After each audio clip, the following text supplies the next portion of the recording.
आई एगो गाना के भाव बा कि आज के समय जौन चलता प्रेमी प्रेमिका में प्यार बा,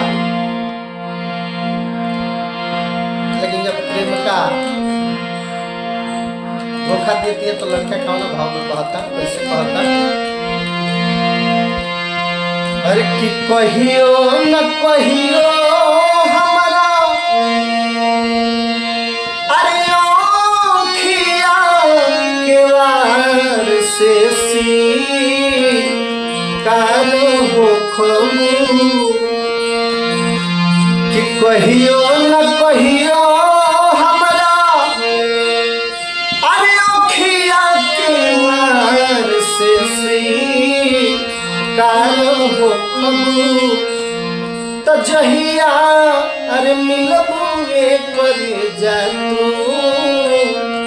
हमारो हो खबू, कि जहिया अरे मिलबू कर जा तू हमारो हो खबू। लड़के को आता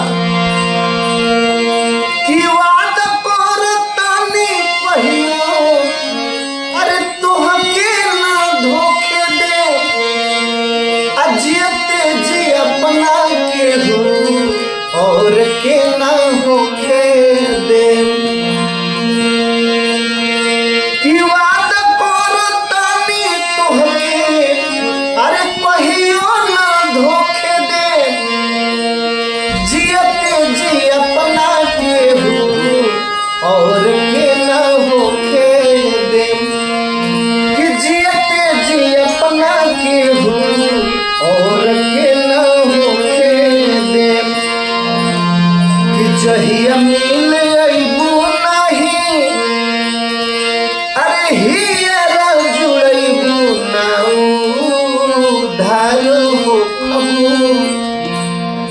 कि जहिया मिल अइबू नाही, अरे हियरा जुड़इबू ना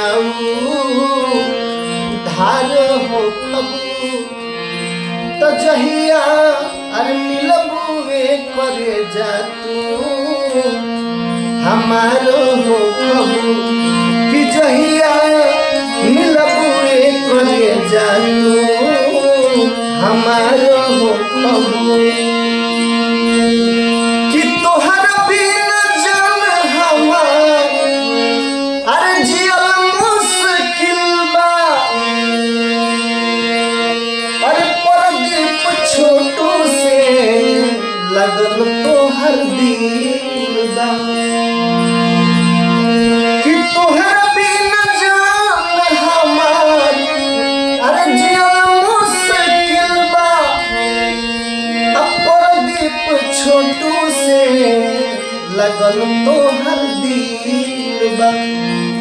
कि परदीप छोटू से लगल तोहर दिल बा, अरे कि संजीत दिलीप बिना को बोलाए सोना बिना हो खबू, कि संजीत दिलीप बिना को बोलाए सोना बेरा पार हो खबू, तो जहिया अरे मिलबू करे जा तू